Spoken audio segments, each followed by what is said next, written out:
Perspektives. How you think powers your mental views, your actions, and your ultimate reality. Join me, Emmanuel Utomi, every Sunday from 8:30 to 9 p.m. on PRZ 109.2 FM London as we explore how to live your best life possible. Perspektives. How you think.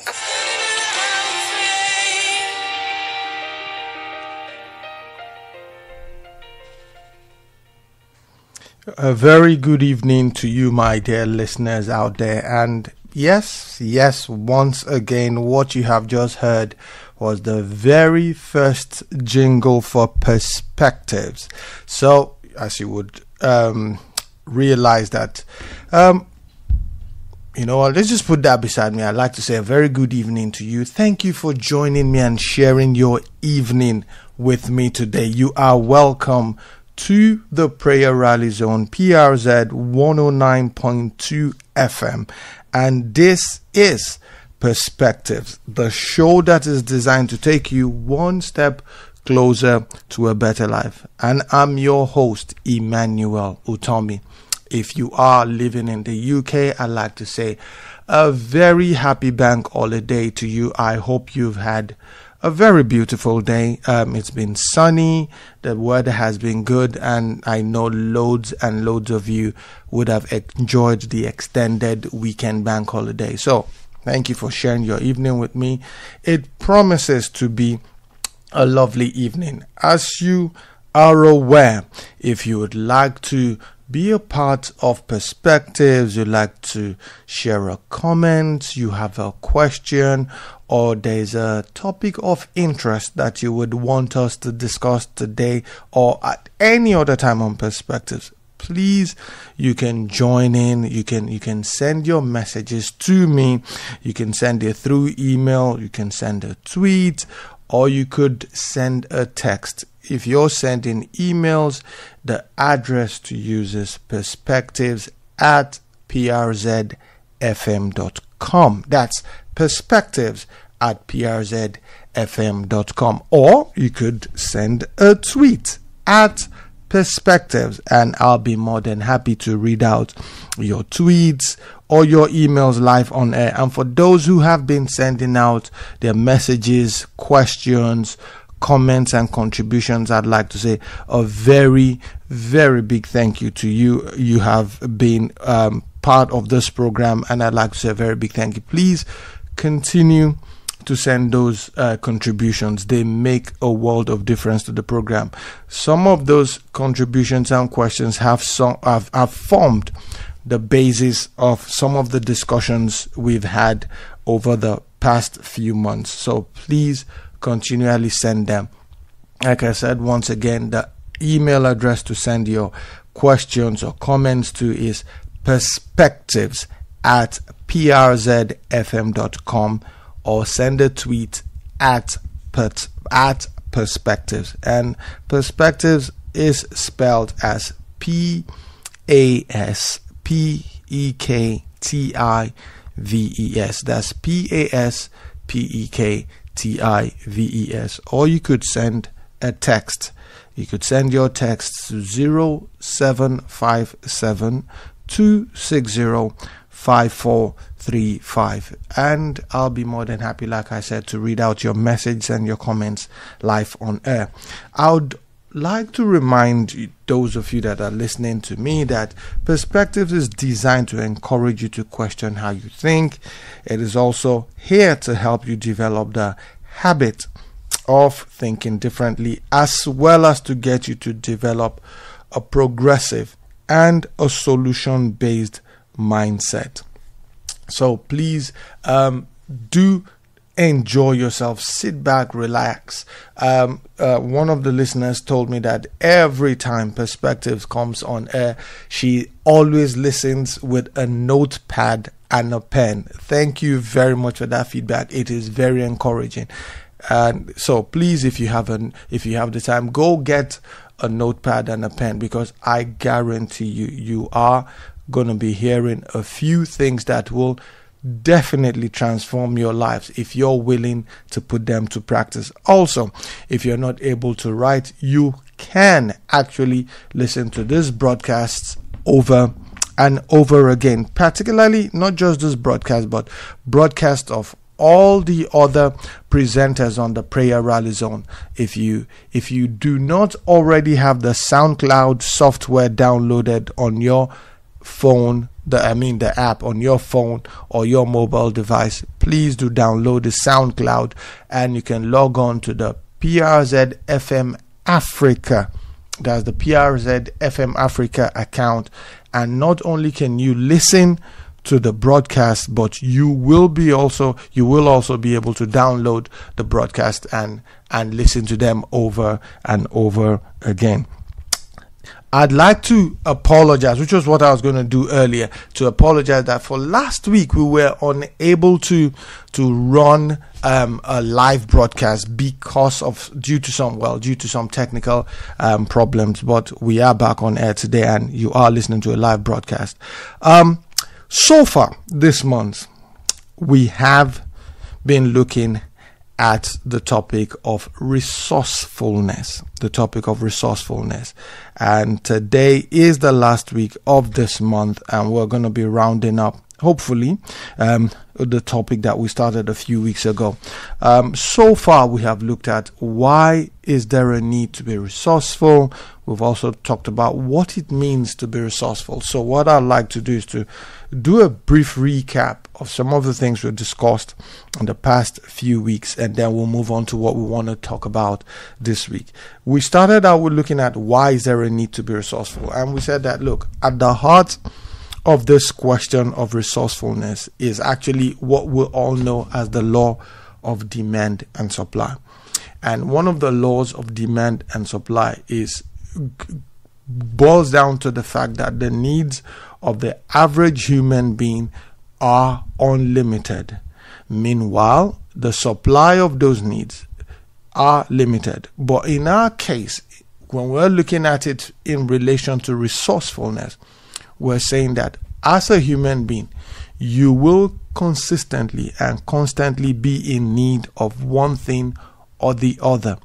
However, the resources at your disposal, the capacity to satisfy these needs will be or could be limited in some way, shape, or form.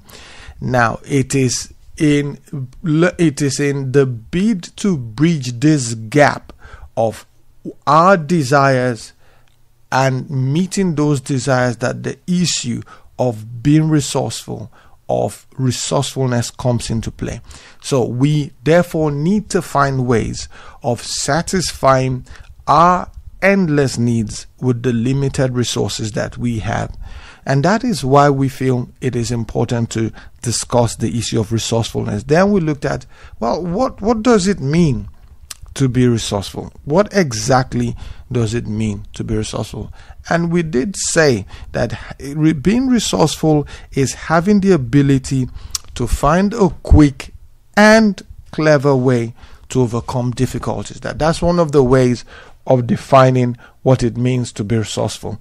Right? When you as an individual find yourself in a situation or having a need that you need to, a situation that you need to deal with, or a need that is pressing on you, having the ability to find a quick and clever way to overcome these difficulties is one of the ways of being resourceful. So if you're able to when you find people who have come upon or put forward creative ways of handling these difficulties, we say those people, or we classify those people as being resourceful. We also said that being resourceful is the ability to act effectively and imaginatively, especially, again, in a difficult or tricky situation. Resourcefulness could also be the ability to see the relationship between seemingly ordinary things, looking at two things in an entirely different way, as opposed to the relationship that they ordinarily have. So that is one other way of being resourceful, that you're seeing a new way of putting a particular item to use, or a new, maybe not necessarily a new way, but an alternative way. Yeah, I could use that, of putting a particular item or situation to use. That could be another way of defining what it means to be resourceful. It is also being able to look at the rubbish, or to take the rubbish that people discard or chuck out, and you take those rubbish and you work on them, and you get them into, you transform them into something entirely new, something entirely different. And you turn them into something entirely different in such a way that the same people who chucked those things out now come to you to pay to buy those things.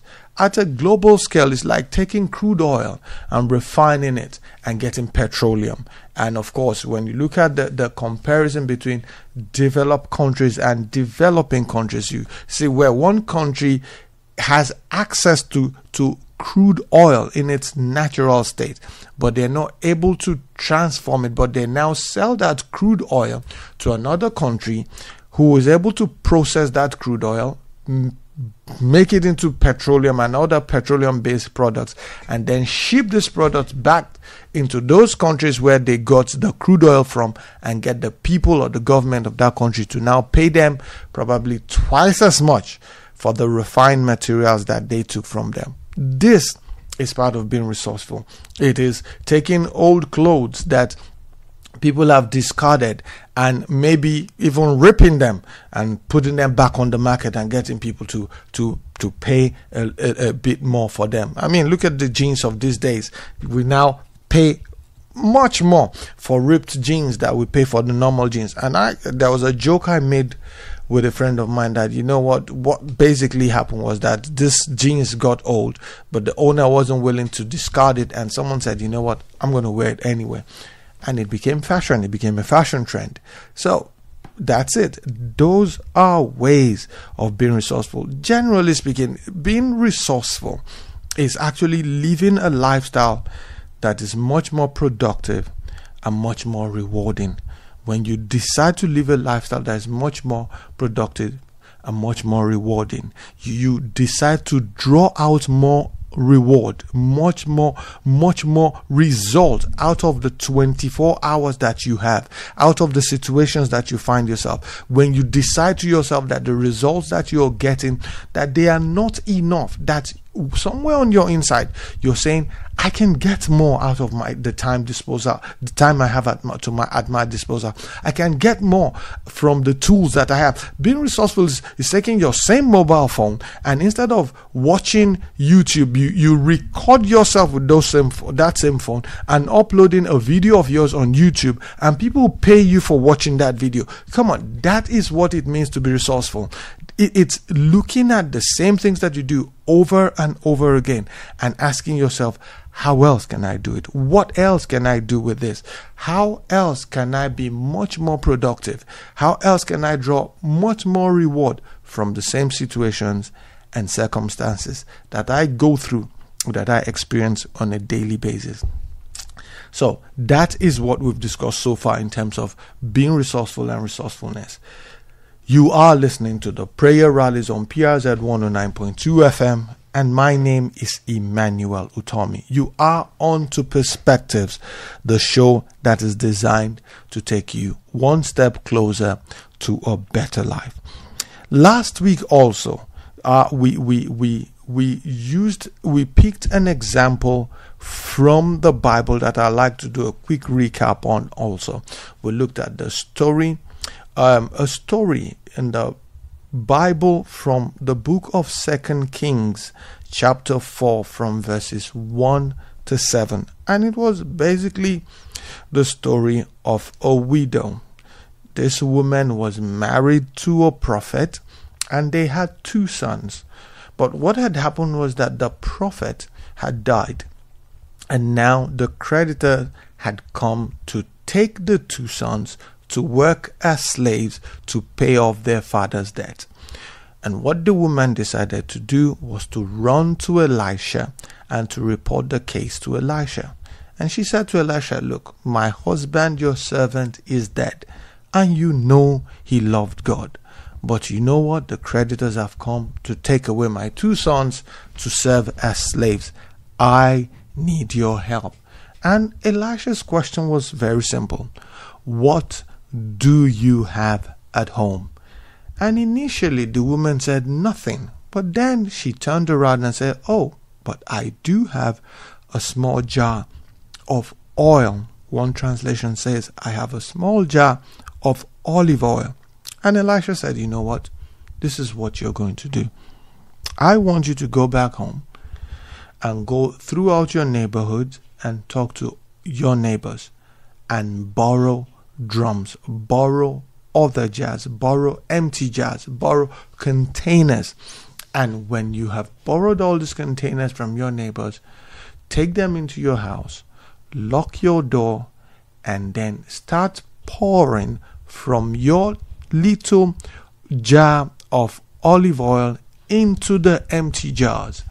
And the woman, in simple obedience and simple childlike obedience, went back home, went through her neighbors, borrowed as many barrels or as many jars as she could, and went home and did exactly what the prophet said. And the Bible says as she started to pour, every single jar was filled until there were no more jars to fill with oil. And that was when the oil stopped running from her little jar. And then she went back to the prophet and said to the prophet, I have done what you have asked me to do. Now what do I do next? Then the prophet looked at her and said, you know what? Go away, sell what you have, pay off your debt, and learn, that's my addition, learn to live on what is left. So what you have is a story where the woman was able to find the right person to talk to that will help her get out of her situation. You know, one of the traits of being resourceful is knowing the right place to go for help. And in the case of this woman, she knew exactly where to go for help. Sometimes we go to every other place for help outside the actual place that we will go to get our problems resolved. Sometimes we go to places out of experience, out of memory, out of emotions. If we do all those things and we go to all those places and they are not helpful, then we are not being productive with our use of resources. This woman knew where to go to for help. Not only did she know where to go to, she knew the exact person to speak to. That is another trait of being resourceful. Knowing that, yes, I will be or I will find myself in difficult situations. However, I have an idea of who to speak to that will give me the right counsel or that will give me the right insight on what to do or what not to do or what to do more of or what to do less of in order to help me get the results that I need. That in itself is being resourceful. One other trait of being resourceful is knowing what to do. But not just knowing what to do, but it's actually going ahead to do it. Anthony Robbins once said that the challenge that most of us face is not that we do not know what to do, but it's not that we do not know what to do, but it's that we do not do what we know. It is one thing to know the right steps to take to get yourself out of a situation. It is one thing to read the books, to gather the resources, to have the materials, to know what to do, to get all the information. But it is an entirely different case altogether in now putting the action that you know into practice. Until you put those things that you have learned, that you've been informed about, that you know, until you put them into practice, you are not maximizing the resources at your disposal. One other trait of being resourceful is knowing the right questions to ask when you have a need or when you find yourself in a difficult situation. You know what? Let the results that you intend to achieve be the guiding principle, be the guide to how or what questions you would ask given a particular situation. Sometimes people find themselves in a difficult situation and they end up asking questions like, why is this happening to me? My question to you is this: if you get the answer to that question, what difference would it make? There are times when people have asked me questions, or people have pushed me to ask questions, and I've asked myself, what difference would the answer to this question make to the situation within which I find myself? And over the years, I have decided that if the answer to a question or the answer to the question I'm about to ask will not in any way, shape, or form help me get out of the situation I find myself, if the answer I am going to get to the question that I am going to ask, if I realize that it will not bring about any form of improvement in how and where I find myself, then this is my conclusion: that question is not worth asking. Being resourceful is knowing the right question to ask. That's one of the traits. The last trait that I'm going to share with you for being resourceful is that it is one of this trait is about identifying the right answer for your situation. So sometimes you've asked a question, and there are people that you would ask questions from, and you know that they will go on and on and on and talk about several things and different things and why they would just go on and on. And my question to you is this: if the answer they're giving you is not meeting your needs, you need to learn to either ask them that question again, or to sift through the bundle of answers that you have received and identify what part of those answers that you have received addresses the issues that you need addressing. And you just take those bits out and discard the rest. That is one other way. That is one other trait of being resourceful. So these are the things we've discussed in the weeks past. So this week we will be discussing how to be resourceful. So as I said earlier, so far we have considered why there is a need to be resourceful and what it means to be resourceful. And we've also looked at some of the traits of being resourceful. So as we go into today, looking at how to be resourceful, I'd like to share a story with us. And it's a story about a young poor boy who came across a dead mouse lying in the road. And he wondered how he might turn the mouse or the mouse's misfortune into some sort of opportunity for himself. So what he did was to pick up the mouse and he brought it with him to a tavern, where he offered it to the tavern keeper to feed his cat. Of course, the tavern keeper was grateful and gave the boy just 1 penny. And the boy was grateful and went his merry way. But what the boy did was what struck me. You see, with this penny, the boy went to the market and bought a very small amount of honey. Then he borrowed a large water pot, filled it with water, and carried it into the fields where he knew there were some women picking flowers. You know, it was a hot day, and what he did was to offer the flower pickers a drink of water, each with a drop of honey in it to make it sweet and refreshing. And of course, you know, the flower pickers were very grateful and each gave this small boy a handful of flowers. And the small boy looked at those flowers and decided he would sell this in the market. And as he sold the flowers in the market, he, of course, got a handful of pennies. Soon afterwards, what happened was that a storm blew in that town, and with it brought with it a mighty wind that blew down a large number of twigs and branches from the trees of the king's pleasure garden.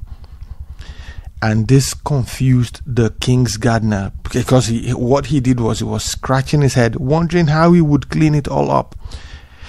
And it was while the king's garden keeper was thinking about all this, that the boy popped up and offered to clean up the entire mess in one day, but on one condition. And the condition was that if he cleaned it up, that the garden keeper would allow him keep the wood he had collected.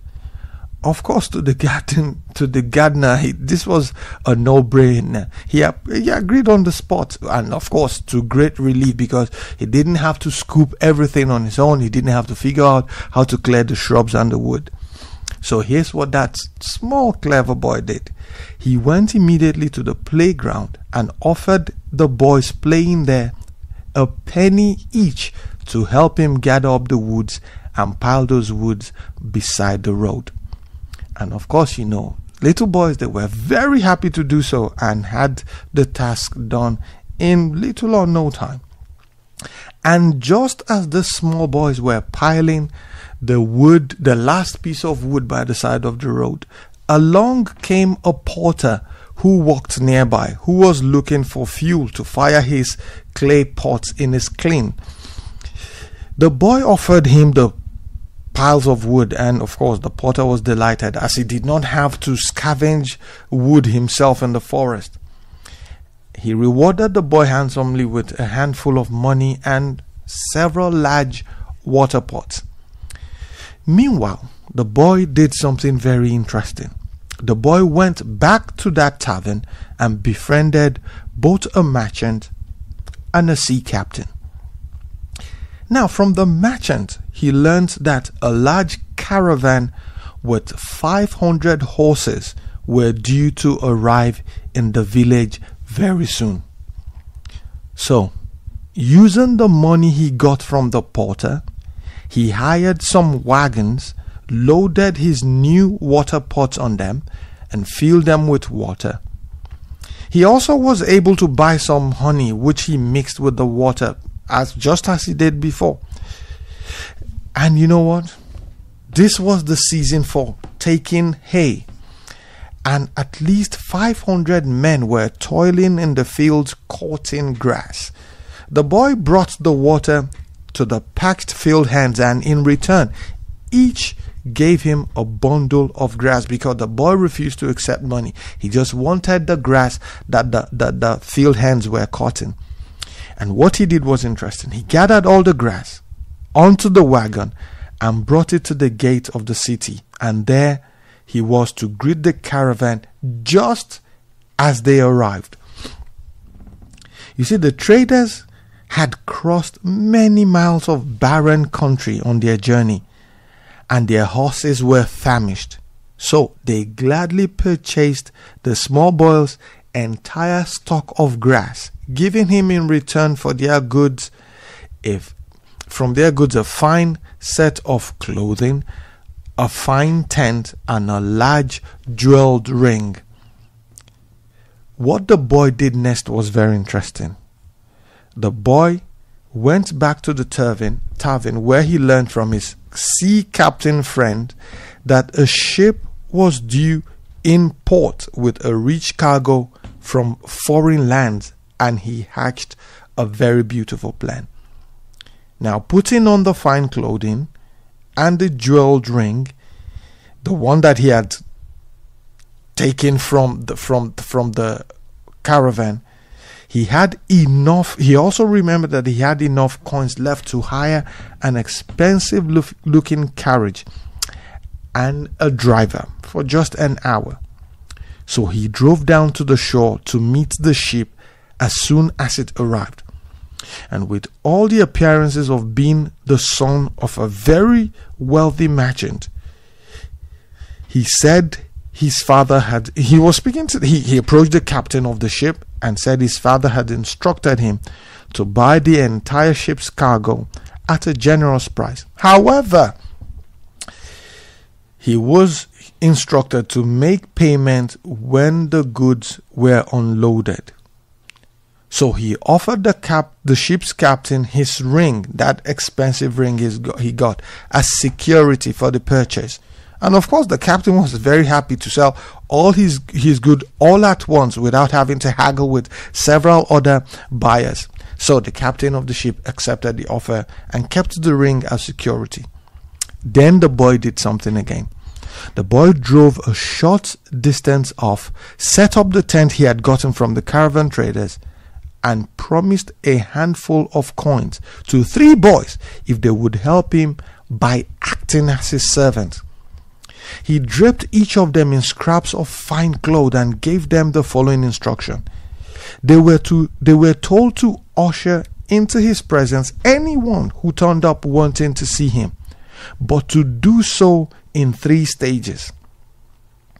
The first boy was to accompany him up to the door, while the first boy was to escort the visitor into the vicinity of the tent.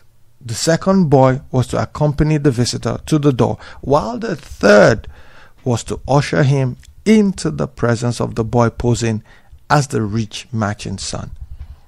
You see, before long, hundreds of merchants went to the dock to buy goods from the ship, but were told by the captain that his entire cargo had already been sold to the wealthy merchant. So they all fell over one another to reach the boy in his tent, but were made to wait as the servants led them one by one to see the wealthy merchant. He auctioned off all the goods one by one, making each merchant bid against the other to get what he wanted.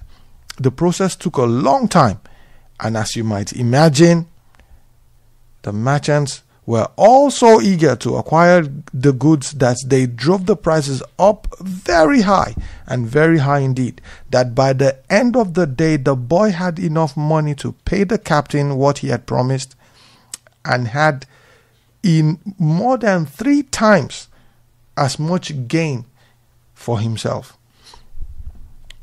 Lastly, the boy returned to his village, married the girl of his dreams, the girl he had loved since childhood, and lived a long and prosperous life. Of course, he used his wealth to help out anyone who was in need, and he was renowned for his generosity, particularly to those who were willing to make something out of their lives. A very interesting story, I might add.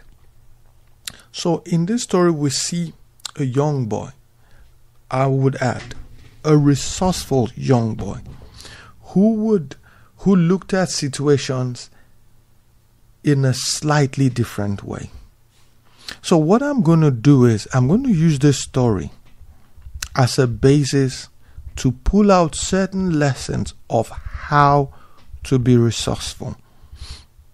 So we're going to go back into our story and look at where the boy started from. So here we have this boy who came across a dead mouse that was lying in the middle of the road. What most people will do will be to look at that sight once and turn away and just move on, or to say, oh, what a shame, another mouse died. But you see, what the boy did was unique. When the boy saw the dead mouse, he wondered how he might turn the mouse's misfortune into some sort of opportunity for himself. One of the ways of being resourceful is to see opportunities, not problems. See a bend in the road, not an end. View things that happen to you as learning curves. You need to develop the mindset of seeing opportunities where other people see problems. This boy looked at the same situation that probably a few people would have passed by and seen that dead mouse and said to themselves, in fact, not even thought about it at all. But in his case, the story says he wondered how he might turn this mouse's misfortune into some sort of opportunity for himself. I dare say that it was because his mind decided to start looking for the opportunities in that situation that made him resourceful in thinking about how he could make some form of gain from that situation. And because he was seeing opportunities and not problems, because he saw a turn, a bend in the road and not an end, because he was saying to himself, how can I learn? How can I gain from this situation? He did not close that chapter, he did not close that case, but he picked up the mouse and brought it to the tavern keeper to feed his cat. Because of course, cats eat mouse or mice. So what happened was that as a reward, the tavern keeper gives the boy a penny. Again, for some, it's a penny. I mean, what could you buy with a penny? You could throw it away, or just spend it on sweets, or spend it on some other thing that would satisfy his immediate needs. Someone once said this to me. He said, if what you have is not enough to meet your needs, then it is not a harvest, it is a seed. Don't eat it, sow it. I'll take that again.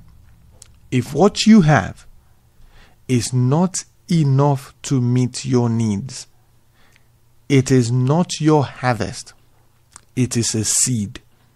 Don't eat it, sow it, or plant it. Which means if the resources at your disposal at the moment are not enough to meet the needs that you have, then don't spend those resources. Don't discard them. Look for a way to invest those resources so that they can multiply, and when they multiply, you can now use them to get the things that you want. And this was exactly what this boy did. When he got that penny, he knew it wasn't the harvest that he was pursuing, but it was a means to that harvest. So instead of spending it, he looked around, and you know what he did? He went to the market and bought a small amount of honey. A small amount. Of course, how much could a penny buy? A small amount of honey. But then he went away and he borrowed a large pot of water. And what he did was, because he knew there were flower pickers around working in the sun, he filled the water pot with water and went his way to the flower pickers and offered them water laced with honey. And that was so refreshing. This guy, this boy, had an idea of where he was heading. Now, in exchange for the water or the honey laced water, he was offered flowers. But you know what? Let me go back to that lesson again. So this guy has just a penny, right? Some would have spent that penny. Some would have just discarded and said, well, all I got was a penny. But again, it goes back to this guy's perception. It goes back to the illustration I gave, that he realizes that this penny is a means to an end, which is why he did not spend it on himself, but he spent it on buying that small bottle of honey. So he exchanged the water, which is free. He adds honey to the water and begins to give it to the flower pickers, and who, out of their gratefulness, gives him flowers. And what does he do with the flowers? Of course, he goes to the market and he sells the flowers. Now he has a handful of pennies. His penny plus his thinking pattern have multiplied the 1 penny that he had into multiple pennies. You see, you need to develop a progressive, or what I call a growth mentality. You need to think about how you can stretch the resources that you have at your disposal in order to get what you want. You need to stop looking at the resources in their present state. You should be looking at them at their potential state. This is how you become resourceful.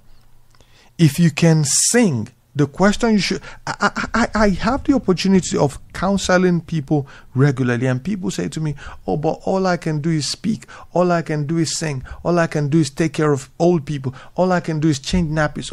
And people, as humans, one of the things I've noticed is that we tend to belittle the skills that we possess as humans, as though it's ordinary, as though it's non-essential. And what I usually say to most people when I hear them say this is this: do you realize that there's someone somewhere on earth getting paid loads for what you just talked about that you do? There's someone somewhere who gets paid for changing nappies. There's someone somewhere who gets paid for singing. There's someone somewhere who gets paid for taking care of the elderly. There's someone somewhere who gets paid for reading. There's someone somewhere who gets paid for sleeping on mattresses, testing mattresses.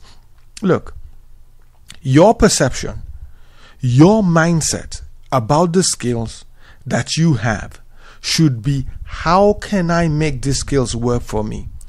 Or you could be asking yourself questions like, is there anyone on earth at the moment who is making an income, who is making progress, who is living a fulfilled life with the same set of skills that I have? What have they added to their skills that has made the difference for them? These are the questions that you need to be asking yourself. And these are the questions that I'm sure this guy was unconsciously asking himself. He had a growth mentality to the resources at his disposal. He didn't just want to eat them. He wanted to gather those resources together and make those resources work for him. He wanted to get what he wanted with what he had. So as time went on, this small boy finds himself in another situation. So here there's a mighty wind, and with this wind, the king's garden is blown over with wood and twigs and branches falling all over. And the king's gardener is in a fix. He doesn't know what to do because it's a large work to do. It's a really difficult task to undertake. But while he was thinking about this problem, this boy pops up again, because this boy has trained his mind not to see problems, but to see opportunities. This guy had trained his mind not to see problems, but to see opportunities. So what does he do? He offers to clear every single twig and every single branch away from the king's garden in one day without being paid. He says to the gardener, the only reward that I desire is that I keep the twigs and the branches that I get from this operation. Who would turn down such an offer? Of course, the gardener gladly agrees. But what the boy does next is interesting. So he runs off to the playground where other boys like himself were playing. And what does he do? He offers to pay each of them a penny if they would help him gather up the twigs and the branches and the wood and arrange them by the side of the road. Why? Because he knew, or that small boy knows, that somewhere along the line, someone is going to need those woods. And of course, he pays them with the reward that he got from selling the flowers in the marketplace. Now remember, this boy started with a dead mouse. He has gotten to the stage by just trading with a dead mouse. So, story says that as soon as the last piece of wood was arranged by the side of the road, a porter who walked nearby was looking for fuel to fire his clay pots in the kiln. The boy offered the porter all the wood, and of course the porter wasn't going to get them for free. So not only does he pay the boy handsomely, but he also offers the boy some large pots of water. Again, the boy does not spend the proceeds of this transaction on himself. But you know what he does? He goes and befriends a merchant and a ship captain. But let's go back to that story about how he helped the gardener clear those wood. And this is the idea that I'm going to pull out from there for how to be resourceful.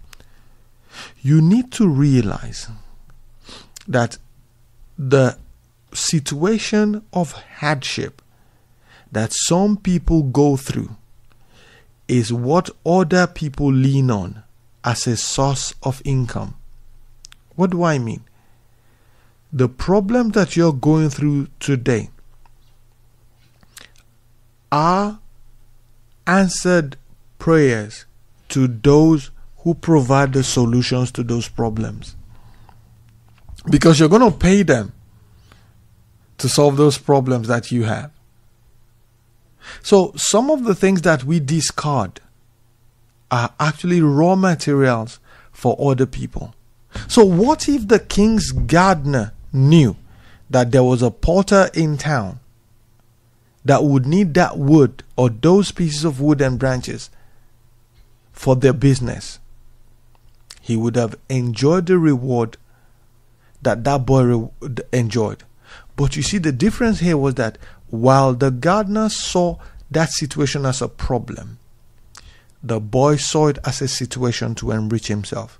See, by arranging the wood by the side of the road, the boy simply changed the appeal of those pieces of branches and wood from a chaotic item, or from chaotic items to resources or raw materials to be used by households and people in business in need of wood.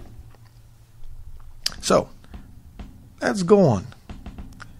So the boy goes back to his friends, the merchant, and he realizes, or he gets this information from the merchant that, look, you know what? 500 horses will be heading towards town very soon.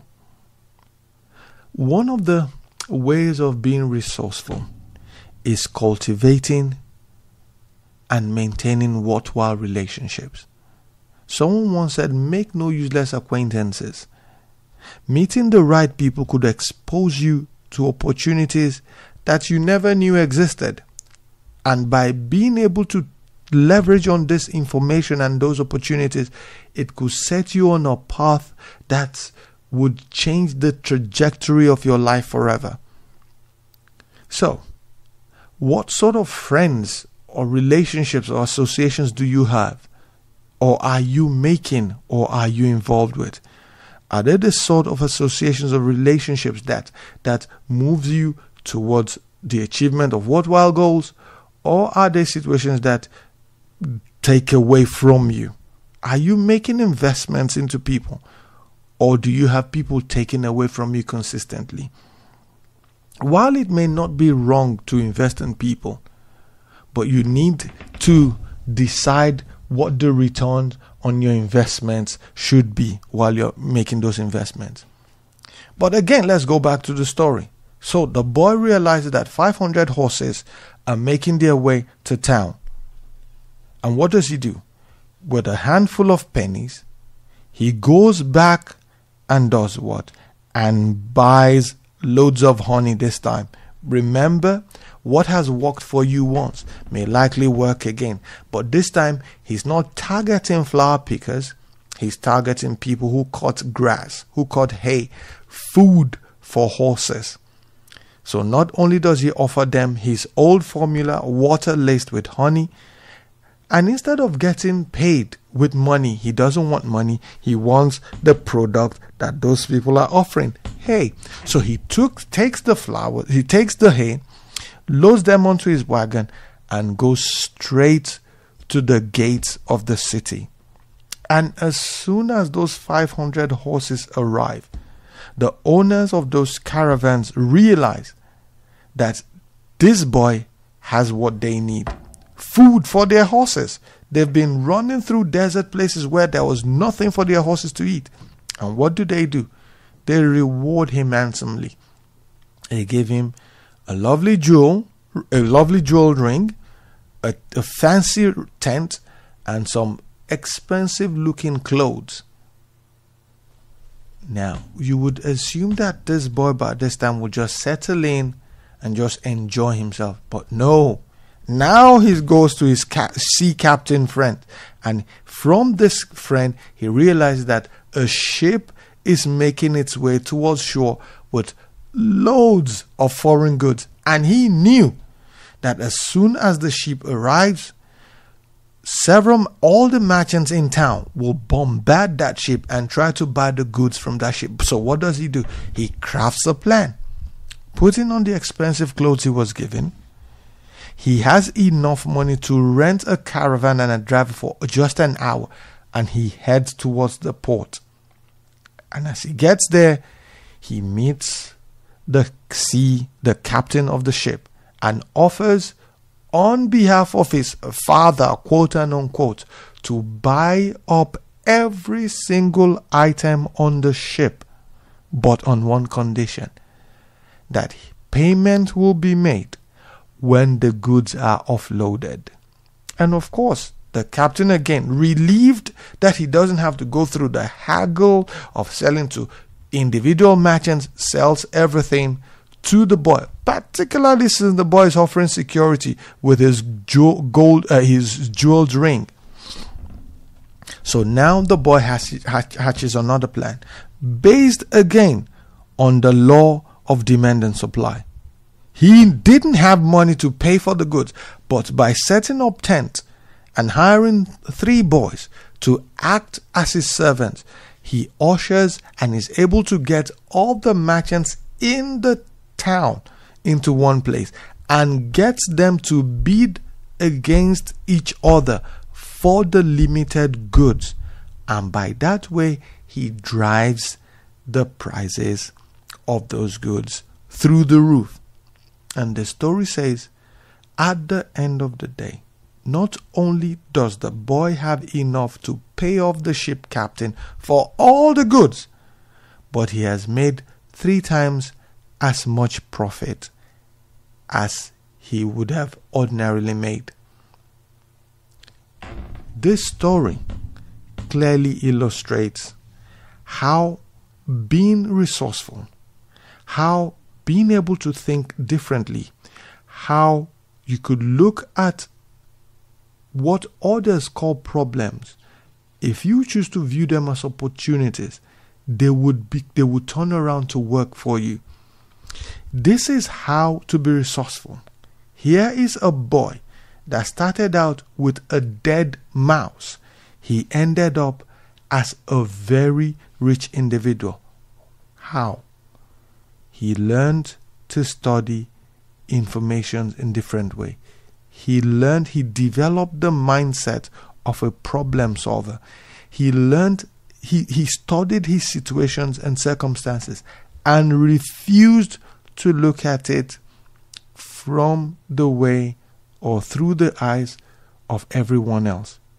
He chose to be resourceful about it. As you listen to me today, I'd like to ask you one question.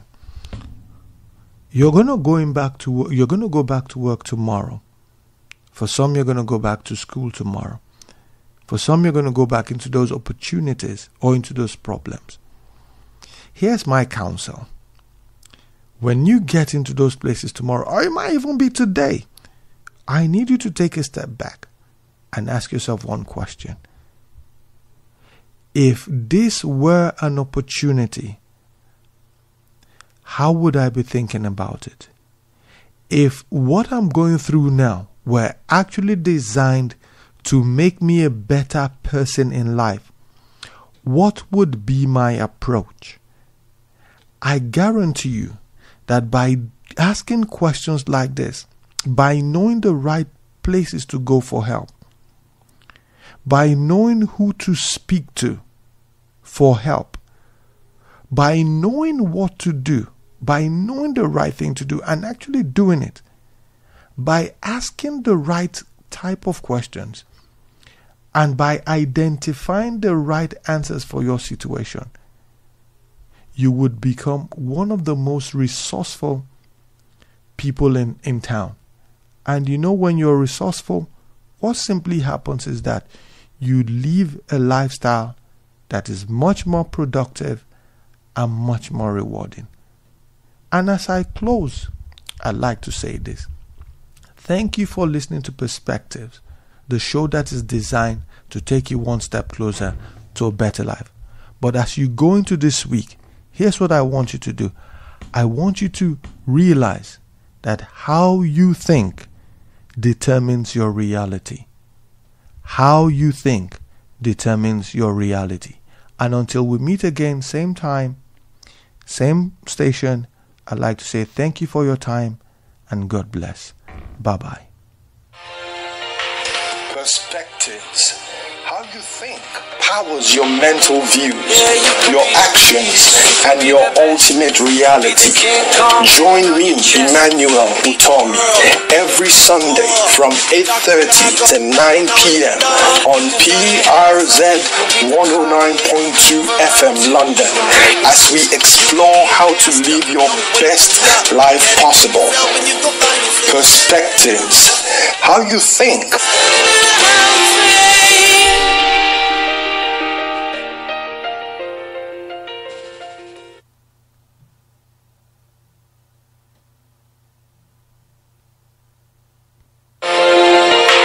Perspectives. How you think powers your mental views, your actions, and your ultimate reality. Join me, Emmanuel Utomi, every Sunday from 8:30 to 9 p.m. on PRZ 109.2 FM London as we explore how to live your best life possible. Perspectives. How you think.